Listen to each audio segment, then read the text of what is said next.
Այս պահին կենտրոնական բանկը իրեն լիազորության սահմաններում հնարավոր ամեն ինչ անում է իր իրավիճակը կայունացնելու եւ նաեւ խոստումները, որ կենտրոնական բանկը ներկայացնում է կառավարությանը, հուսադրվում է։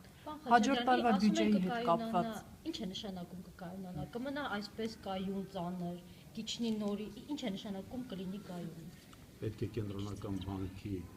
դրամավարկային քաղաքականությունը լինի հուսադրող երկարատև հատվածի համար, մենք կարող ենք գործողություններ անել կոնկրետ այս իրավիճակ կարգավորելու, բայց մենք հակված ենք երկարատև հատվածի համար կայունացնելու վիճակը, որ տնտեսվարողները այդ դոլար դրամ եվրո հարաբերությունները հստակ տիրապետեն թե ինչ է կատարվում։ Այսինքն շատ դեպքերում դուք իմացեք ինքը բարդ իրավիճակ է եւ ոչ շահեկա, նաեւ մասնագետների համար են անորոշությունները շատ, դրա համար ինքը պետք է 12 օր փաստորեն հանգիստ է ոչ աշխատանքային։ Այսինքն մինչ այդ չէ պետք է կառավարությունը անի իր անելիքները, որ այդ ընթացքում չէ ֆորս մաժորային վիճակ։ Արվում են գործողությունները ամենօր, հենց հիմա վարչապետի մոտ քննարկումներ է գնում միջազգային կառույցների, մասնագետների,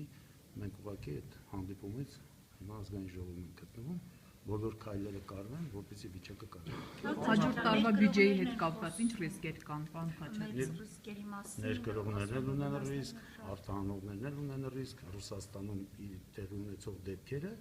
արտահանողների համար ոչ ցանկալի իրավիճակ է, իսկ այս տատանումները ներկրողների համար բնականաբար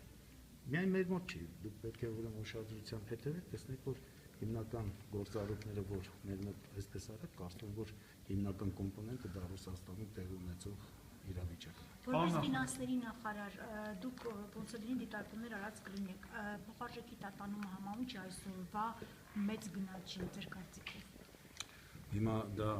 կենտրոնական բանկի համար էլ շատ դժվար գնահատել է։ Հիմա դրա համար մասնագետները փորձում են հասկանալ, ես նշեցի, թե ինչ կոմպոնենտներ են դերակատարություն ունեցել դրա մեջ։ Միգուցե դրամի փոխարժեքը գնահատվածը իրականությանը չէ համապատասխան, դրա համար դա կենտրոնական բանկի լիազորությունն է։ Բյուջեի հետ կապված ինչ ռիսկեր կան հաջորդ տարի։ Բյուջեի հետ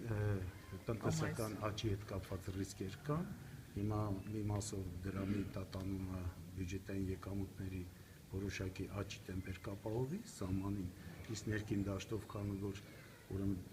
հարաբերությունների մատակարարման պայմաններ են փոխվում, որոշակի նվազեցումներ կան։ Նշվում է, որ սպեկուլյատիվ ինչ-որ գործոններ կան, հա, ովքեր են այդ սպեկուլյացիայի հեղինակը։ Կենտրոնական բանկի պետք է մեկ էլ դաշտում։ Դուք չեք փորձել ուսումնասիրել ովքեր են Մեր սպեկուլյացիա։ գործառույթը չի, դա դրանք կենտրոնական բանկի գործառույթների մեջ